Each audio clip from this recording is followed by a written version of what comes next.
अपने केस की सुनवाई हो गई है और पूरे बिहार के शिक्षक लोग जानना चाह रहे हैं, क्योंकि आपका दूसरे कोर्ट में केस लगा हुआ था, इसीलिए विलम्ब हुआ है, साथी लोग लगातार फोन कर रहे हैं। तो सर आज सुनवाई में क्या हुआ, सीधे हम अपने से नहीं बता करके हम चाहेंगे कि आप खुद थे उसमें। तो सर देखिए ऐसा है कि आज ब्रिजवासी जी मैं सबसे पहले बताऊं कि हम लोगों की याचिका के पहले यानी कि 19 फरवरी को एक याचिका सूचीबद्ध हुई थी, जो एक प्रमोद कुमार नामक यादव जो हैं उनके माध्यम से फाइल किया गया था। और उस याचिका में जो जिस तरह का आदेश अपनी याचिका में था टैगिंग का, उसी तरह की प्रेयर उनमें भी थी और उसके खिलाफ याचिका आई थी। उस याचिका में माननीय सर्वोच्च न्यायालय ने कहा, और यही जो जिस बेंच में आज अपने मामले की सुनवाई हुई, इसे यही जज साहब उस मामले की भी सुनवाई किए थे और उन्होंने आदेश दिया कि 13 मार्च को जो याचिका लंबित है पटना उच्च न्यायालय के संबंध, उस याचिका में जो अंतरिम आदेश की प्रार्थना हम लोगों के द्वारा किया गया है, उस पर हाईकोर्ट सुनवाई करके यथासंभव आदेश पारित करेगी। ऐसा ऑब्जर्वेशन माननीय सर्वोच्च न्यायालय ने 19 फरवरी को अपने आदेश में दिया है। आज जब अपने मामले की सुनवाई शुरू हुई तो अपने तरफ से जो सीनियर एडवोकेट रंजीत कुमार जी और विनय नावरे जी थे, इन दोनों आदमी ने ये कहा कि चूँकि 26 फरवरी से एग्जामिनेशन की शुरुआत हो गई है और ये 6 मार्च तक चलेगा, लिहाजा हम लोग इसका विरोध कर रहे हैं कि जो बिहार स्कूल एक्सक्लूसिव टीचर नियमावली 2023 बनाया गया है वह बिल्कुल असंवैधानिक है। तो माननीय सर्वोच्च न्यायालय ने आज कहा कि चूंकि हम अपना आदेश पहले पारित कर चुके हैं, हम अपने उस आदेश से बंधे हुए हैं, इसलिए आज हम कोई नया आदेश आपकी याचिका में नहीं दे सकते। लेकिन माननीय सर्वोच्च न्यायालय ने यह जरूर कहा कि हम आशा करते हैं कि उच्च न्यायालय आप सबों के अंतरिम जो प्रेयर आदेश का जो प्रेयर है उस पर गंभीरता पूर्वक 13 तारीख को विचार करके अपना आदेश पारित करेगा।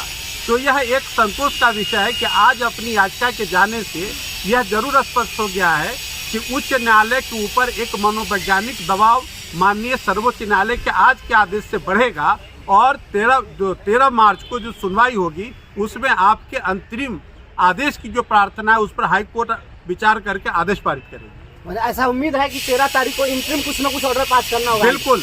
आज जब हम लोगों ने कहा, खासकर नावरे जी ने कहा कि ऐसा न हो कि एग्जामिनेशन खत्म हो जाए और सरकार ये कहे कि चूंकि ये नहीं दिए तो इनका माना जाएगा कि इनका कोई विरोध नहीं है, तो ये इसको कि अंग्रेजी में एक वर्ड आता है मिसकंस्ट्रू। माननीय सर्वोच्च न्यायालय ने नावरे जी को कहा कि नहीं, जब 13 तारीख का ऑब्जर्वेशन हमारा है तो हम आशा करते हैं कि 13 तारीख को आपके अंतरिम आदेश पर सुनवाई करके फैसला आएगा और जो पूरी याचिका है उसकी भी जल्द से जल्द सुनवाई हो करके आदेश देगा सर्वोच्च न्यायालय। तो आप अभी सुन रहे थे अपने विद्वान अधिवक्ता आदरणीय वरुण बाबू बता रहे थे कि क्या क्या हुआ कोर्ट में। मित्रों, आप सभी की जो उम्मीद थी उस उम्मीद के अनुकूल हम लोगों ने भारत सरकार के पूर्व सॉलिसिटर जनरल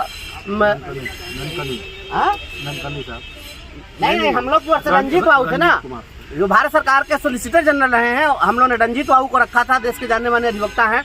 और नावरे साहब थे सीनियर एडवोकेट, उसके बाद में अजय बंसल साहब जो हरियाणा सरकार के एज हैं वो भी थे, और वरुण बाबू थे। अपने हमने एक अच्छी टीम खड़ी करी कोर्ट के अंदर में, लेकिन चूंकि पूर्व में हमारे कोई साथी आकर के और उस समय में मुझे लगता है कि उसमें सीनियर कोई एडवोकेट अपीयर नहीं हुए थे, जिस कारण से हम लोगों को कुछ नहीं मिल सका लाभ। और कोर्ट उसी आदेश से अपने को बंधा हुआ बता करके और कहा कि चूंकि हम इस सेम केस में हम कुछ ऑर्डर पास कर चुके हुए हैं तो हम इससे अलग नहीं जा सकते हैं। लेकिन सरकार के एडवोकेट को कुछ डायरेक्शन वहाँ पर उन्होंने दिया।